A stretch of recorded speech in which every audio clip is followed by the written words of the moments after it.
Vamos continuar aqui no CNN Money falando sobre essas novas regras da Fazenda para o Imposto de Renda em 2026. Falando agora com o Silvio Crespo, que é cofundador da Grana Capital, com quem eu divido a tela agora. Silvio, boa tarde para você, muito bem-vindo.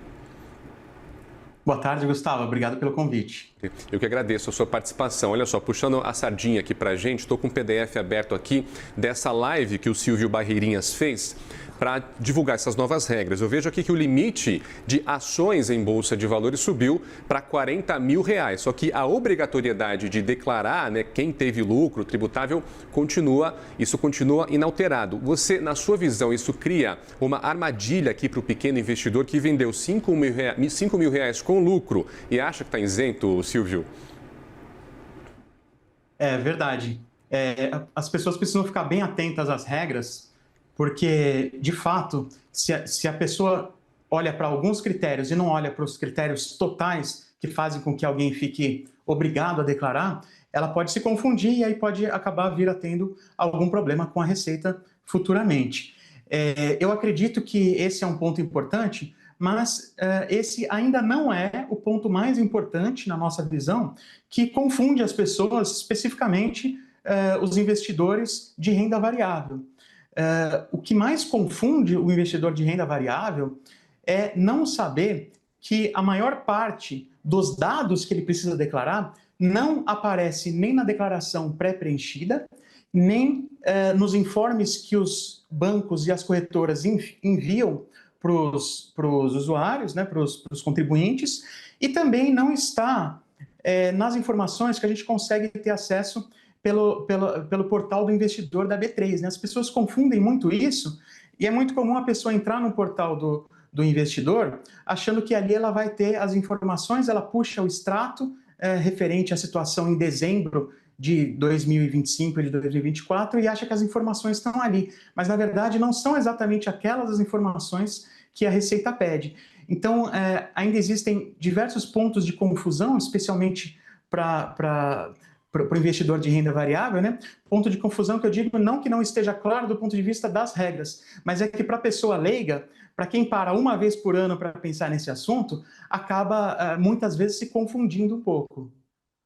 Silvio, falando um pouquinho sobre criptoativos, mas antes eu queria te perguntar por que a Receita Federal não simplifica, porque essa história, ela já é velha, Silvio. Como você disse, as regras, elas estão claras, mas ali na hora de operacionar, para a pessoa que faz isso uma vez por ano, é uma canseira, uma preocupação. Você tenta fazer, mas até eventualmente pode cair na malha fina e não por má fé, mas é porque o sistema realmente é complicado. Falta, na sua opinião, uma reforma ali nos aplicativos, uma reforma visual também para quem é leigo, mas investe mesmo assim. Falta a gente está pecando muito nisso ali por parte da Receita Federal?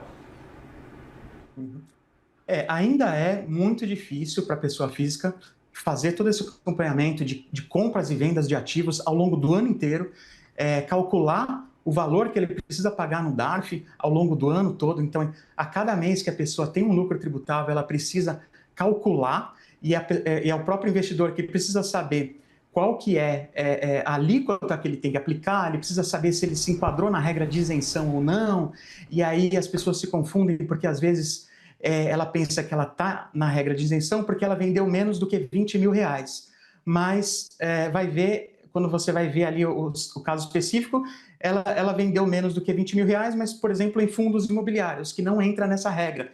Então, as pessoas, muitas vezes, de boa fé, acabam se confundindo. Claro que, se isso fosse possível, haver uma forma de trazer todas as informações já prontas, claro que seria muito melhor. A gente precisa reconhecer que, de fato, houve alguns avanços de uns tempos para cá, nos últimos anos. Inclusive, na declaração desse ano, acontece também mais um avanço, que é a possibilidade de os DARFs que foram pagos no ano anterior já aparecerem pré-preenchidos na declaração.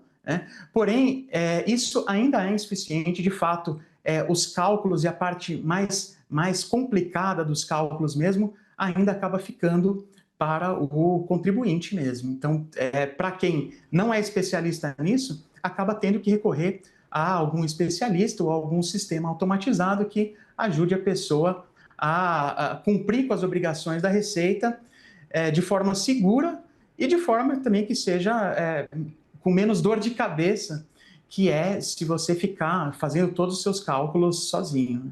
Exatamente, o que às vezes também não é nada barato contratar alguém para poder fazer isso para você. Sobre os criptoativos, Silvio, existe alguma nova regra específica aqui no programa de 2026 que exige um detalhamento maior do que antes? Não foram anunciadas novas regras específicas para criptoativos. Nessa conferência, nessa live que a Receita Federal fez essa manhã agora, mas o que foi prometido é que hoje, ainda hoje, por volta das 15 horas, vai haver uma nova live da Receita Federal, essa é mais técnica e para tirar as dúvidas sobre pontos bem específicos. Mas, como não foi anunciado nem de forma genérica algo sobre criptomoedas na primeira live, então o mais provável é que, de fato, esse assunto específico não tenha nenhuma mudança em 2026 em comparação com 2025. Excelente. Como a Vitória, nossa repórter, comentou, uma das principais mudanças é essa inclusão das bets, né? A Receita Federal agora exige a declaração de ganhos aqui de bets acima de R$ 28.000, R$ 28.467,20 para ser mais exato. Você vê isso como um primeiro passo para uma tributação mais agressiva sobre esse tipo de aposta, Silvio? Ou é só o governo aqui tentando mapear o tamanho desse mercado no Brasil, por enquanto? Essa questão, ela depende tanto de medidas da própria Receita Federal e do governo, mas depende também de medidas no Congresso Nacional. Então, é um caso um pouco mais amplo. Eu vejo isso como uma tentativa, já é algum avanço, mas ainda existe um caminho a ser trilhado em relação a esse aspecto. Sim, o limite de rendimentos tributáveis, Silvio, aqui subiu de R$ 33.888 para R$ 35.584, né? Considerando aqui que a inflação acumulada foi maior que esse ajuste, a Receita está realmente corrigindo a tabela, Silvio? Ou, na verdade, o contribuinte continua sendo punido ali ao ser empurrado para essa obrigatoriedade de correção nominal dos salários? Uhum. Olha, essa correção ela foi de 5%, né? Tem que ver qual foi o período realmente que eles calcularam para fazer essa correção, porque se eles estiverem usando como referência um período superior a 12 meses, de fato seria um atraso, né? Um atraso. Agora, se a gente for considerar o período específico de janeiro a dezembro do ano passado, em que a inflação, segundo o IPCA, ficou em 4,26%, então estaria em linha, né? Estaria em linha.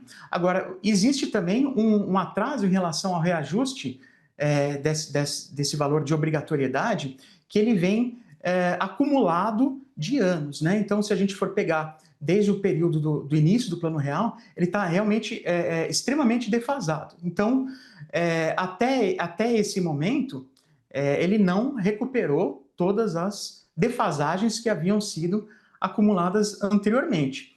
A expectativa é que, para a declaração do ano que vem, né, referente a 2026, que a isenção para pessoas que ganham até R$ 5.000 e o desconto para pessoas com renda até R$ 7.350 consigam cumprir uma parte significativa desse atraso que vinha sendo acumulado. Mas, de fato, se a gente considerar até o exercício que está valendo para a declaração de 2026, que é o exercício de 2025, então existe uma defasagem que vinha sendo acumulada há mais de uma década. Você tocou no ponto importante, inclusive. Já vi gente na rede social reclamando, dizendo que o governo mentiu sobre a isenção do imposto de renda, mas ressaltando, essa lei entrou em vigor neste ano, portanto, ela vai funcionar a partir do imposto de renda do ano que vem. Vamos esperar só mais um pouquinho para ter esse desconto no imposto de renda. Conversei aqui com Silvio Crespo, que é cofundador da Grana Capital. Muito obrigado pela sua didática e paciência, Silvio. Até uma próxima. Muito obrigado, Gustavo. Até a próxima. Um abraço.